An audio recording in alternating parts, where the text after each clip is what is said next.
Queridos, a paz do Senhor Jesus. Tudo bem com vocês? Eu espero que vocês estejam todos bem, debaixo da graça do nosso Senhor e Salvador Jesus Cristo. Estamos aqui hoje para gravar a quinta aula do estudo de Salmos, da lição da CPAD. A lição que nós temos pegado aqui como um guia disciplinar, como uma grade aqui curricular para nós entendermos aqui o livro de Salmos, a coletânea de Salmos da forma mais franca possível, da forma mais simples possível, da forma assim que possa facilitar para que você venha entender e para que a gente venha explicar. Por quê? Porque muitas das vezes nós estudamos, nós queremos replicar conhecimento e replicamos da forma que nós gostaríamos de entender, mas nem sempre da forma que todos entendam. Então é por isso que estamos usando aqui a revista da CPAD, uma revista onde o comentarista aborda a coletânea de salmos da Bíblia, dos 150 salmos da Bíblia, só que ele usa uma linguagem um pouco mais fácil de entendimento a todos. Então, não há idade, não há condição, não há nada que possa te impedir de entender essa mensagem, apenas o seu esforço. Então, gostaria de agradecer cada um que chegou até aqui. Essa é a quinta aula. Estou um pouco gripado, não liga, se deu uma fungada no vídeo, porque estamos vendo aquela mudança de tempo, né? A gente joga, todo mundo sabe como é que é, muda o tempo assim. Mas a obra não para, Estamos aí debaixo da graça do nosso Senhor Jesus Cristo e vamos continuar, fazendo aquilo que fomos chamados para fazer, que é pregar o Evangelho a toda criatura, e o Espírito Santo continue falando ao ouvido da igreja, Porque a palavra fala, que aqueles que têm ouvido, ouçam o que o Espírito Santo diz às igrejas, ou seja, vamos ficar atentos à voz do Espírito. Amém? Queridos, lição 5, sem mais delongas, fala sobre, o tema é prestando um culto santo a Deus. Lembrando, estamos aqui com a promessa, de tornar a nossa vida devocional melhor a partir do estudo de Salmos. Então nós estamos aqui neste conteúdo da lição 5 dizendo, prestando um culto santo a Deus, porque o culto, ele não só é algo costumeiro das nossas vidas, ok? Mas ele é algo tremendamente importante e fundamental. Entenda que o correto mesmo não era a gente se apegar a uma doutrina que nos leva a adorar a Deus no domingo à noite, na quarta-feira, na sexta, ou na terça, na quinta, dependendo de que dias for o culto na sua igreja. Mas o correto, como cristãos, como os filhos de Deus devotos, seria fazer cultos domésticos com a nossa família, fazer culto sempre que tivesse um tempinho. Nem sempre a correria do dia a dia vai permitir um culto de 1h30 dentro de casa, Mas qualquer meia hora que nós possamos doar para o nosso Senhor, que nós possamos ali entregar ao nosso Senhor dentro da nossa disponibilidade de tempo, de trabalho, de estudo, é algo que Deus ele recebe de maneira tremenda. Então, por isso, a importância do culto santo, do culto verdadeiro, do culto voltado, do culto cheio de entrega a Deus. Amém? Bom, o texto principal da lição diz, levantai, ó portas, as vossas cabeças, levantai-vos, ó entradas eternas, e entrará o Rei da Glória. Onde será que está isso, Eu já começo a lição normalmente sempre dizendo aonde está o Salmo, mas pensa aí nesses 5 segundos, onde será que está essa passagem? Levantai, ó portas, as vossas cabeças, levantai-vos, ó entradas eternas, e entrará o Rei da Glória. Bom, o texto bíblico da lição, o texto bíblico que essa lição aborda, se encontra em Salmos, capítulo 24, no qual temos 10 versículos, e este estudo, este salmo, ele tem como intuito, como eu te disse, nos mostrar o cultuar ao Senhor. Ele começa o salmo, o primeiro versículo diz o seguinte, do Senhor é a terra e a sua plenitude, o mundo e aqueles que nele habitam. Então, logo no primeiro versículo, o Salmo de Davi nos mostra que o universo, a criatura, eu e você, tudo o que habita neste mundo está sob o domínio do Senhor. Ah, Gabriel, por que existe tanta maldade no mundo, como todos vivem dizendo? Ah, onde está Deus mediante as circunstâncias da vida? Aonde está Deus no meio das provações? E nós falamos isso no vídeo passado, então corre lá para conferir se você ainda não viu.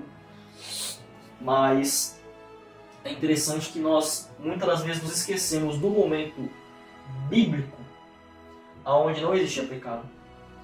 Nós esquecemos do momento bíblico aonde não havia nenhum corte de conexão, aonde o Senhor descia na terra para falar com o homem.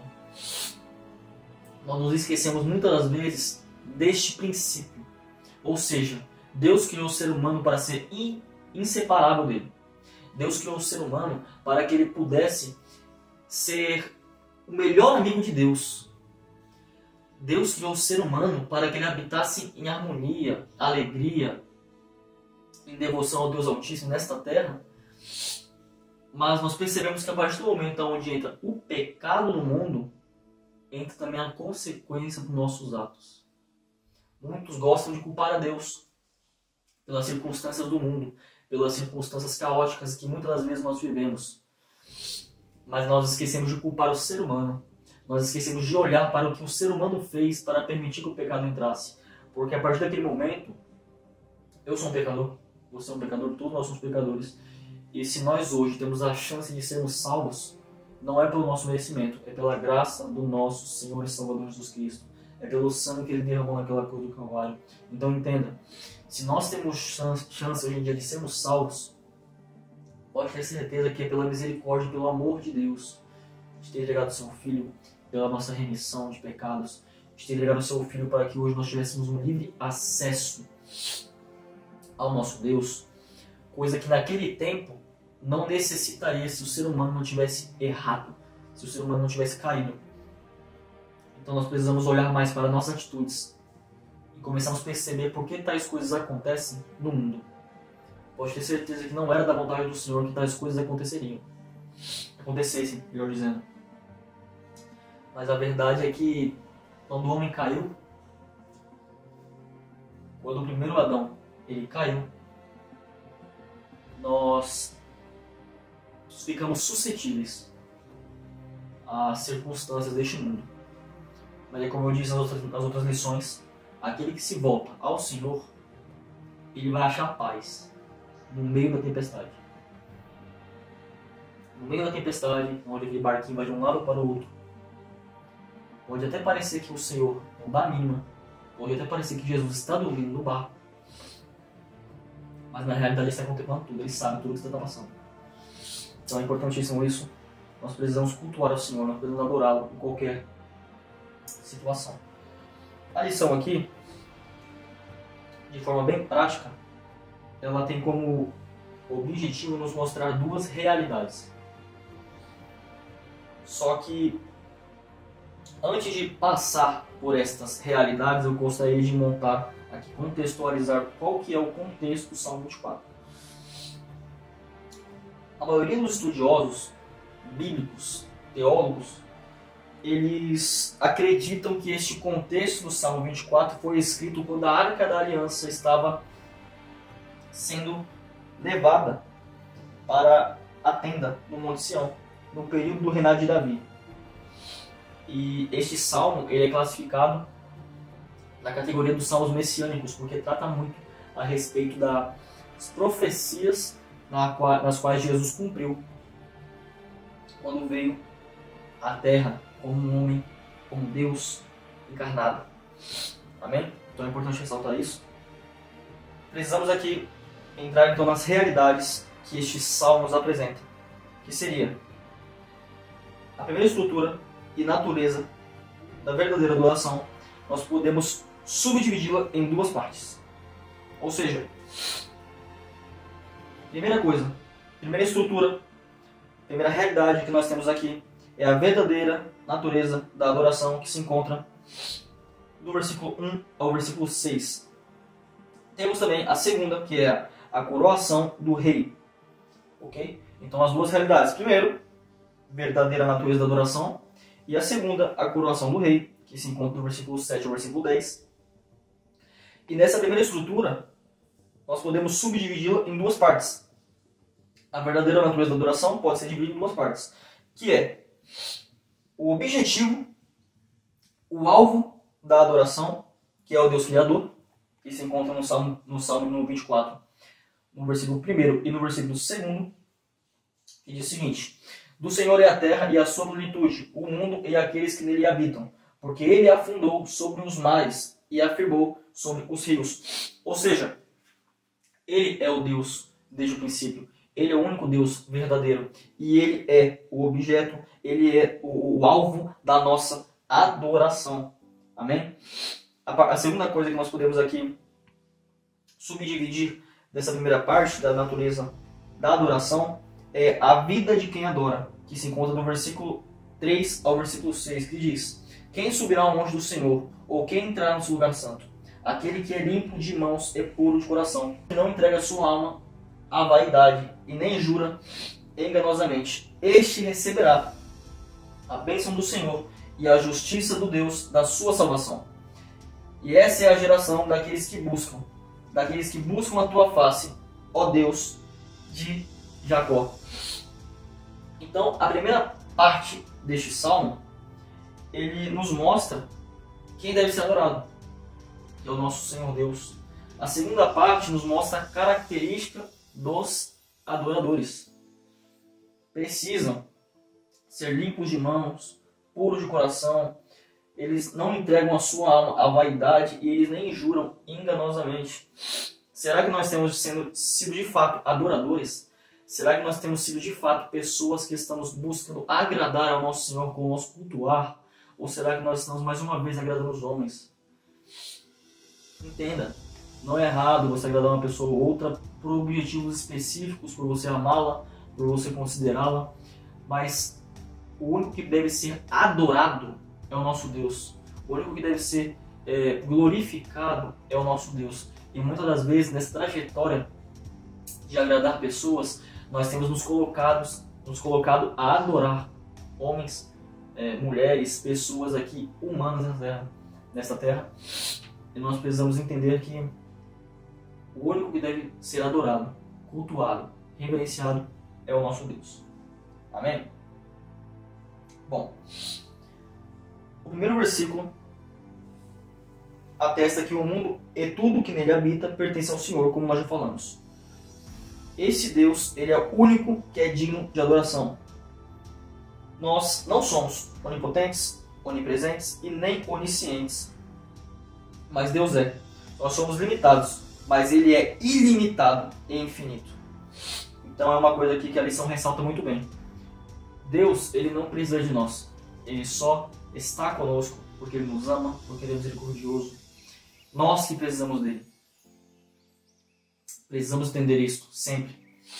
Na parte 3 da lição aqui, coloca em questão a segunda realidade do texto, que é a coroação do rei. A lição diz, o comentarista da lição escreveu assim: é possível contextualizar esses versículos a um chamado ao povo diante das portas da tenda que se tornou templo. Ou seja, o povo está sendo chamado mediante a porta da tenda. Este salmo, na realidade, diz nos versículos 3 e 6 que o adorador está fora. Na realidade, isso é algo que é interpretado por diversos pastores. Ele está fora do templo. Mas nos versículos 7 e 10, ele está dentro da área do templo. Ou seja, no versículo 3 ao 6, é uma pergunta. No versículo 3 começa: quem subirá ao monte do Senhor? Ou quem estará no santo lugar? E depois no versículo 4 remonta a característica do adorador. No versículo 5 promete que o adorador verdadeiro ele receberá a bênção do Senhor e a justiça do Deus na sua salvação. No versículo 6 nos mostra que nós somos a geração daqueles que buscam. Esta é a geração daqueles que buscam a tua face, ó Deus de Jacó. Porém, a partir do versículo 7 diz: levantai, ó portas, as vossas cabeças, levantais, ó entradas eternas, e entrará o Rei da Glória.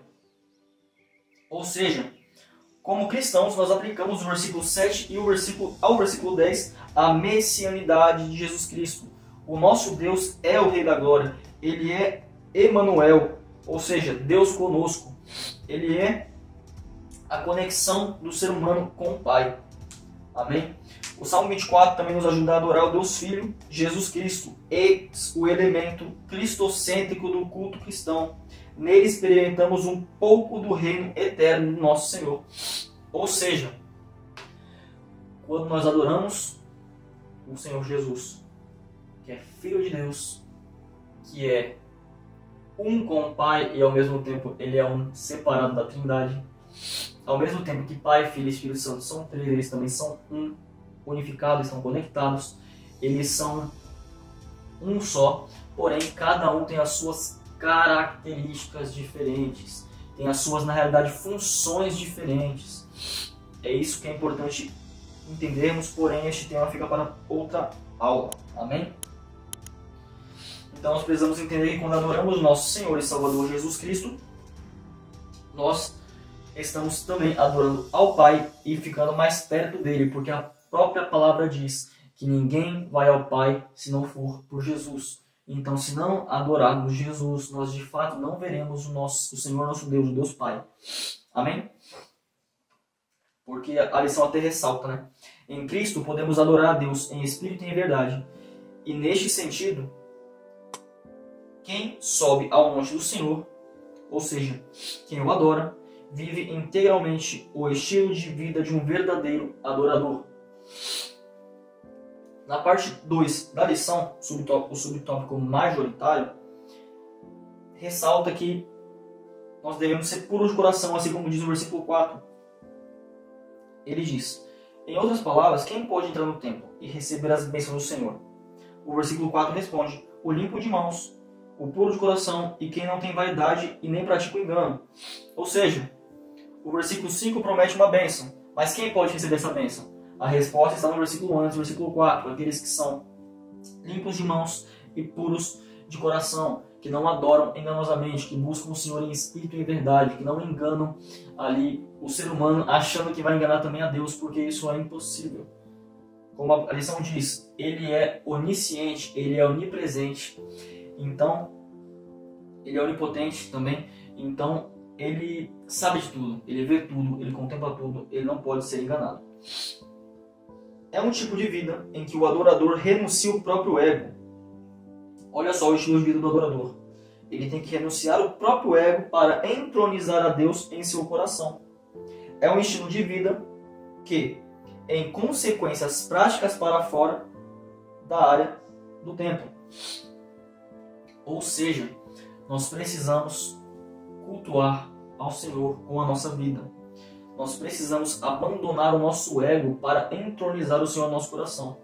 Pode ter certeza que se nós somos uma pessoa cheia de ego, cheio de querer ser mais do que os outros, cheio de pessoas que não querem dar o braço a torcer para algumas situações, você corre o risco grande de não ter o Senhor no centro das suas vidas, por conta da sua vaidade, do seu ego, da sua vontade de querer ser mais do que os outros, porque na realidade a palavra nos ensina a sermos servos de todos.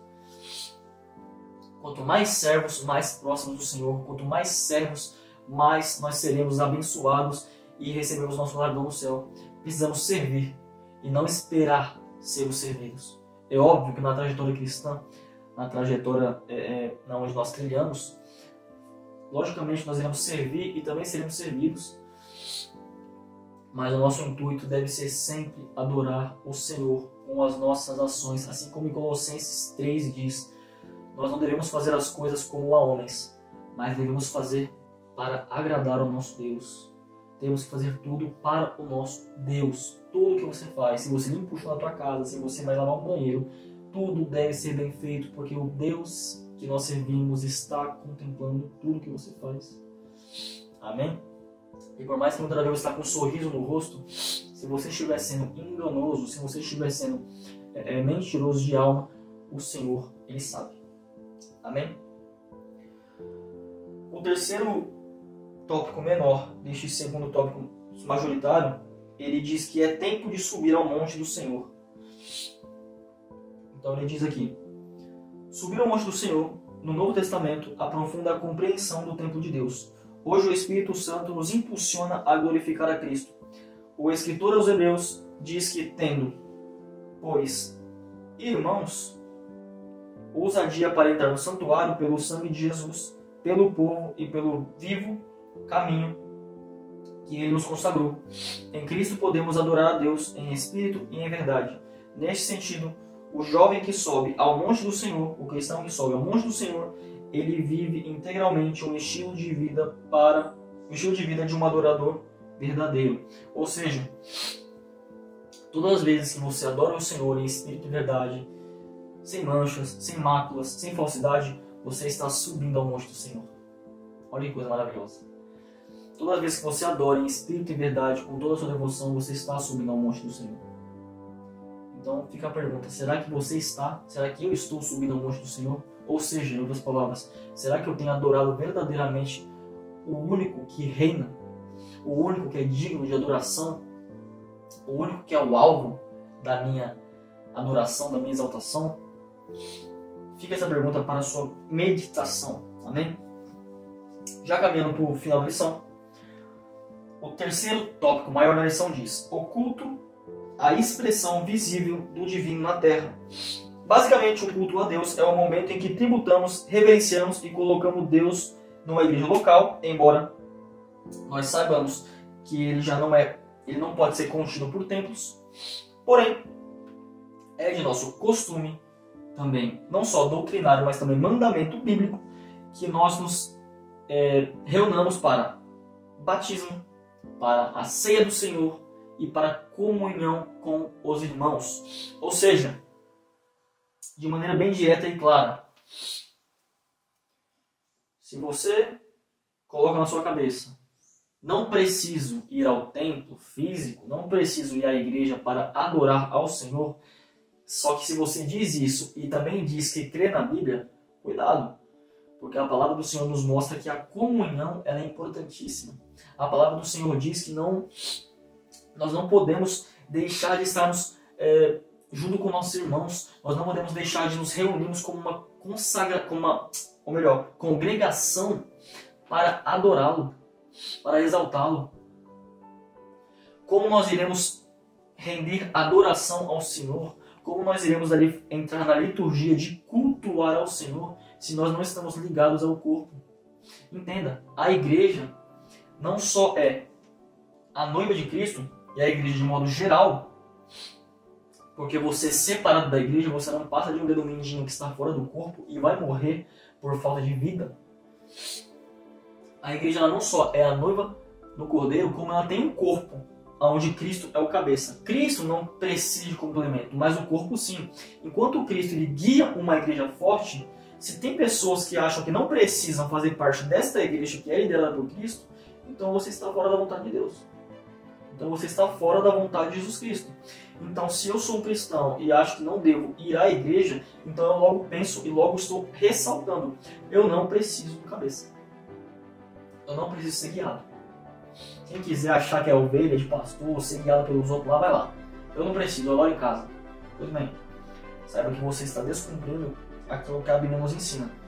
Porventura, se você acredita na Bíblia, receba essa verdade em nome de Jesus e volte-se ao cultuar, volte-se à adoração, volte-se à comunhão. Porque a palavra do Senhor diz, né? Quão bom é que os irmãos vivam em união, em comunhão. Não há união separada. Não há união isolada. A união é coletiva, a união é junto. Amém? Então, o culto a Deus, ele é visível na terra quando nós fazemos nosso culto. Quando nós o adoramos com os hinos congregacionais, quando nós louvamos na igreja junto com nossos irmãos, quando nós compartilhamos coisas para a edificação da igreja. Como eu vou edificar coisas para a edificação da igreja se eu nem vou para a igreja? Como eu vou agradar ao Senhor? Como eu vou cultuá-lo se nem fazer parte do corpo de Cristo eu faço? É uma coisa que precisamos atentar muito e tomar muito cuidado com isso. Inclusive, o segundo tópico menor do terceiro tópico majoritário, ele diz que a importância da liturgia. De maneira geral, a gente pode conceituar a liturgia como uma forma de culto a Deus, como ela é conduzida. Ou seja, o que é a liturgia de um culto? Nada mais é do que a ordem onde o culto é levado. Por exemplo, a liturgia do nosso culto lar congregacional. Orar, ler palavra oficial, ler, louvar hinos da harpa. Então nós podemos ver aqui que dentro de uma liturgia há uma organização. Me perdoe o palavreado. Igrejas que acham que não precisam de organização, pregadores que pegam a Bíblia só menção do culto, abre a Bíblia e vai falar, vou ser guiado pelo Espírito Santo. Querido, o Espírito Santo é organizado. Se você acha que pode abrir a sua Bíblia sem lê-la e pregar, se você acha que você pode abrir a sua Bíblia sem o mínimo estudo e pregar porque estou sendo conduzido pelo Espírito, cuidado, porque pode não ser o Espírito Santo de Deus, porque o Espírito Santo de Deus ele é organizado.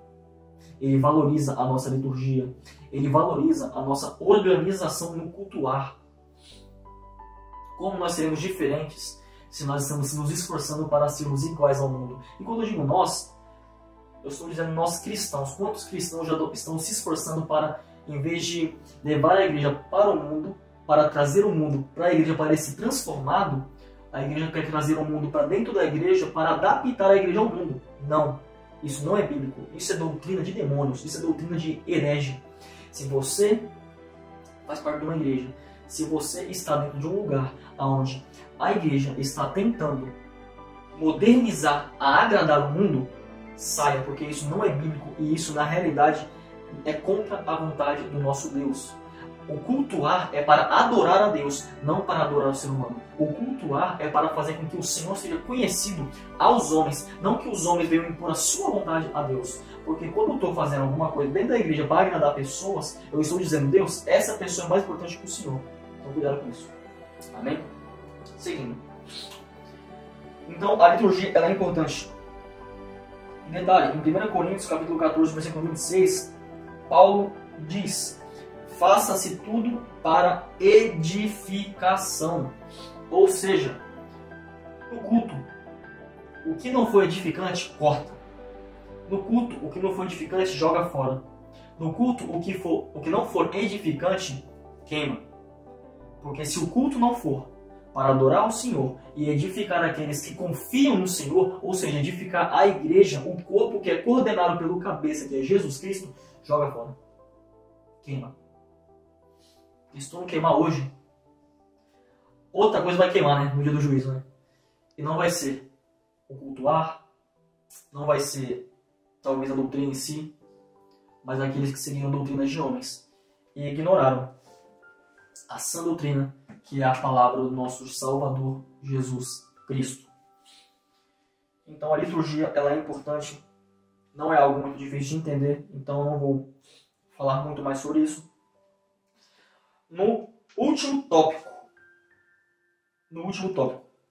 ainda, detalhe, antes de entrar, eu gostaria de ressaltar mais uma coisa sobre a liturgia. A lição aponta, de acordo com o Salmo 24, o nosso culto e a sua liturgia, ou seja, a ordem do culto, devem nos levar a adorar a Deus em espírito e em verdade. Ou seja, você chega numa igreja e o pastor diz: eu cultuo assim porque eu acho legal, porque o Espírito Santo me inspirou a cultuar assim. O que você deve olhar? Essa liturgia me leva a adorar a Deus? Não, não leva. Então é liturgia de homens. Então é doutrina de homens. Então são falsas heresias. Falsas heresias, não tem heresia verdadeira, né? Mas enfim, você entendeu? Precisamos ver se o nosso culto continua adorando a Deus. Porque se não adora a Deus, o nosso culto é imprestável. De nada serve. Amém? Como devo me preparar para o culto? De acordo com o Salmo 24, o nosso culto e a sua liturgia devem nos levar a adorar a Deus. Foi o que acabamos de falar aqui. Aqui, espírito e verdade tem a ver exatamente com a disposição de estar inteiro no ato da adoração. Ou seja, que eu comentei esses dias na aula. Tu já viu o crente de girafa que está com o corpo na igreja e a cabeça fora, pensando nas coisas? Se você não abandonar os seus afazeres, se você não abandonar os seus pensamentos para adorar a Deus, porque aqui a lição nos mostra que espírito e em verdade é estar completamente, estar entregue 100% ao Senhor no culto. Eu vou para o culto pensando no jogo de futebol, eu vou para o culto pensando no meu trabalho amanhã, eu vou para o culto pensando na janta. Rapaz, esquece a janta. Esse dia eu estava num culto, esses dias eu fui visitar uma igreja, na verdade esses dias não, tem um tempo já. O culto tá rolando, tá uma bênção o culto. E tinha missionárias atrás de mim, Rapaz, olha o cheiro desse feijão do vizinho. Me desculpa. Não estava no culto. Estava presente fisicamente, mas a cabeça estava em outro lugar. Rapaz, olha aquela pessoa que passou aí na rua. Rapaz, vai a moto, vai bateu. Não está no culto. Ou você está ali para adorar, ou para reparar nas demais milhares de coisas que tem. Por isso que muitas pessoas hoje em dia saem da igreja. Ah, o irmão me olhou torto. Se você fosse para adorar, não estou dizendo que você está errado, nenhum irmão deve te olhar torto, nenhum irmão deve te desprezar, não. Mas se você for com o intuito de adorar a Deus, pode tacar pedra na sua cabeça. Da igreja tu não sai. Amém? Então, ficamos por aqui. Amém? Nós precisamos estar presentes de corpo. E não podemos estar ausentes mentalmente. Precisamos estar presentes em todos os quesitos. Meus amados, que o Senhor assim vos abençoe. Muito obrigado para quem está acompanhando tudo até aqui. Se puder, deixe o seu like, deixe o seu joinha, né? Comente o que você achou. E que Deus venha abençoar grandemente a sua vida. Compartilhe com os amigos. Amém? Para que essa mensagem possa edificar cada vez mais pessoas. Que o Senhor assim te abençoe e fique na paz do Senhor.